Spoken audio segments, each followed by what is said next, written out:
Un tirage qu'on voit souvent, c'est simplement un passé, présent, futur. Et si nous voulons tirer un petit peu avantage de, comme je disais la dernière fois, la puissance de trois cartes, on va un peu redéfinir ce tirage aujourd'hui pour avoir quelque chose de plus intéressant et qui nous donne un peu plus d'informations. Donc ce que nous allons faire ici, c'est mettre les cartes dans une autre disposition. Et oh, les cartes sont en train de sauter ici. Et donc nous allons faire un exemple, posons comme question, disons, comment mon projet va évoluer, par exemple. Pourquoi pas. Et là, nous allons mettre donc trois cartes par position. Donc nous allons avoir trois cartes pour le passé. Et nous allons les mettre donc horizontalement ici. Trois cartes pour le présent.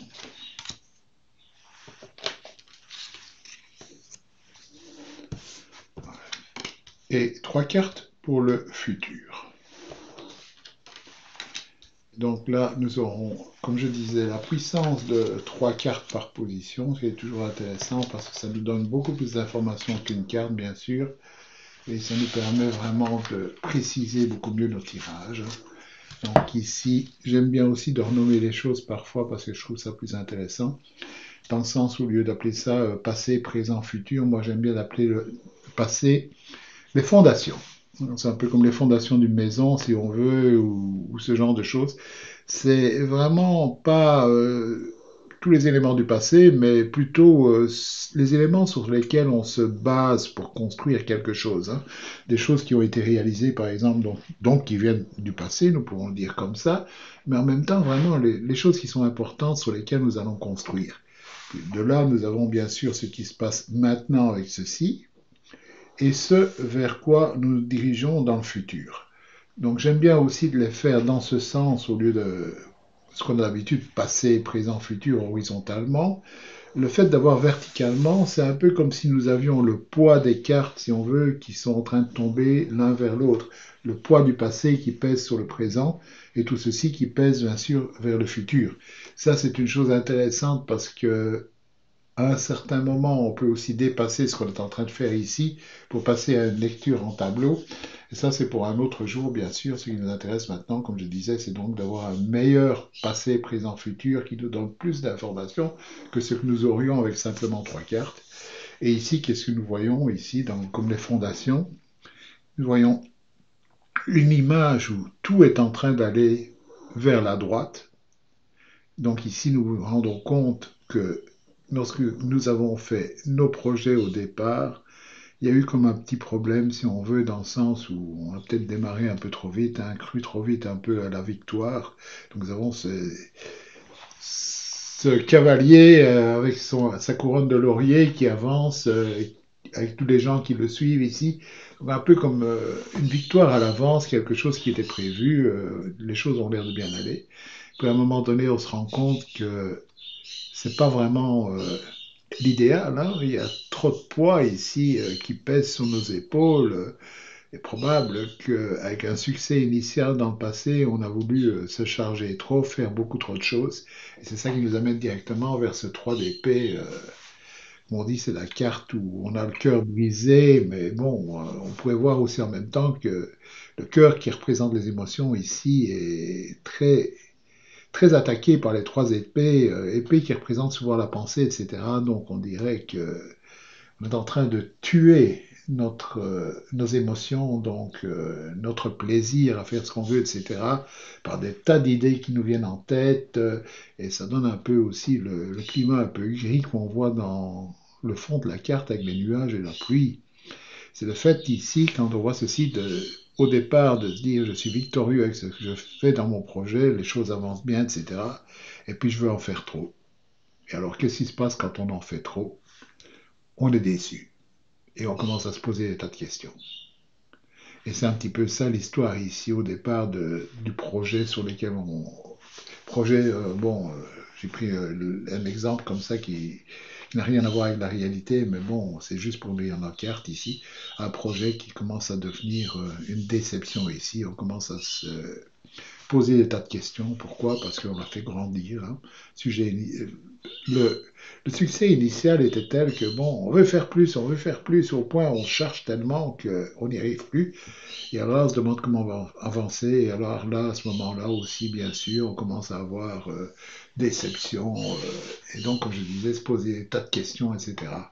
Et donc ça, ce sont bien les fondations par rapport à ce qu'on est en train de penser pour le moment. Donc, c'était bien parti. Mais bon, on veut toujours en faire trop. Et c'est ça un petit peu l'histoire ici du passé qui est racontée. Et c'est ça qui pèse un peu sur le présent. Hein. Dans les cartes, si on veut, qui pèsent l'une sur l'autre. Hein. La victoire initiale, on veut regarder plus vers l'avenir ici. Hein. Le, le fait de charger trop, on recommence à penser un petit peu et intuitivement revoir un petit peu ce qu'on fait. La déception, mais on essaie de tenir quand même bon à un moment donné. Donc, il y a un peu ce poids du passé qui pèse sur le présent, mais le présent, quand on regarde un peu ici, qu'est-ce qu'on a? On a deux cartes qui vont sur le côté ici, comme on a vu la semaine dernière, la carte du milieu qui nous regarde en face. Donc il y a l'énergie ici de la prêtresse, de la papesse, qui va ressortir de deux côtés là. Donc le fait de repenser, donc de réimaginer, la papesse c'est tout ce qui est intuitif, etc. Par exemple, les choses qu'on a en tête, qu'on n'a pas encore déclarées, etc.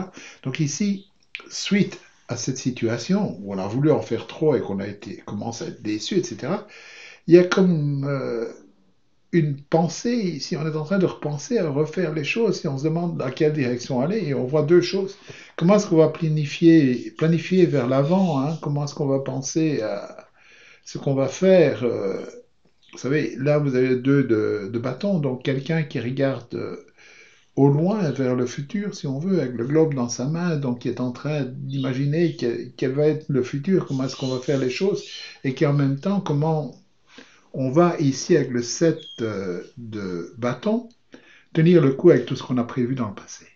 Alors comment est-ce qu'on va faire tout ceci? Il y a l'intuition ici qui joue beaucoup à réfléchir à tout ceci.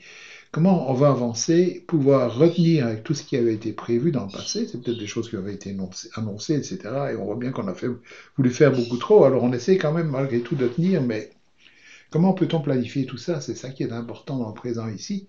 Pour arriver dans le futur à se dire, bon, ben, on va essayer de jouer ici avec un peu tout. Hein. Ici, on est en train d'aller simplement vers le milieu. Vous avez donc le personnage ici qui regarde vers la gauche, vous avez celui-ci qui regarde vers la droite.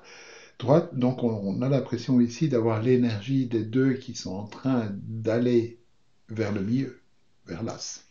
Donc qu'est-ce qui se passe ici? Il y a deux cartes qui nous montrent d'un côté, on ne sait pas trop comment tout faire. Hein. On est en train d'essayer de rebalancer un peu tout. C'est comme si le fait de replanifier ici et de regarder vers l'avenir est en train de regarder comment on peut rebalancer et remettre un peu tout en équilibre, comment on peut jongler un peu toutes les ressources avec lesquelles on travaille, etc. Comme on l'a vu au départ, on voulait en faire trop, donc ici on essaie de remettre un peu en pratique, en équilibre un petit peu tout ça.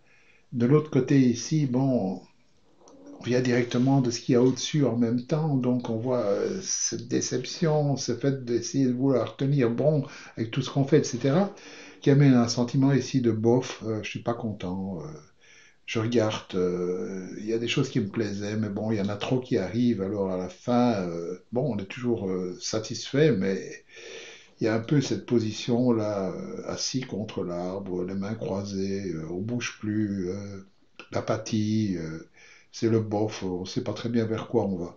Alors les deux ensemble vont générer l'as ici. Donc on voit qu'il va y avoir dans ce projet des nouvelles idées qui vont arriver. On va essayer de faire autrement.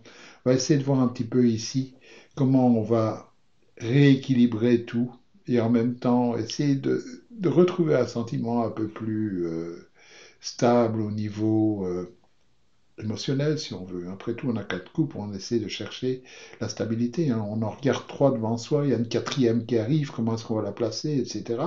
Donc tout ça va commencer à régénérer des nouvelles idées pour essayer de voir comment on va avancer avec ce projet. Donc on voit qu'à l'avenir, il y a un peu comme un abandon de cette charge, si on veut, etc., de cette déception.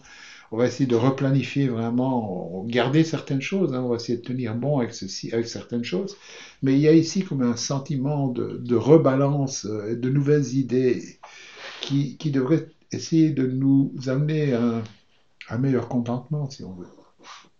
Voilà un petit peu comment on peut voir 9 cartes comme ceci en passé, présent, futur.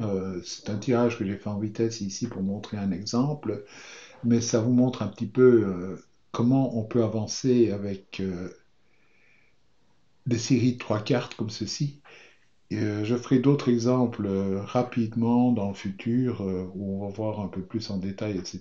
Ici, je voulais juste présenter une façon facile de pouvoir directement un petit peu profiter de ce qu'on a ici. C'est la première étape, si on veut, aussi ceci, avec les 9 cartes d'une lecture en tableau, si on veut, mais ça, ce sera pour plus tard. Donc voilà, merci beaucoup et à bientôt.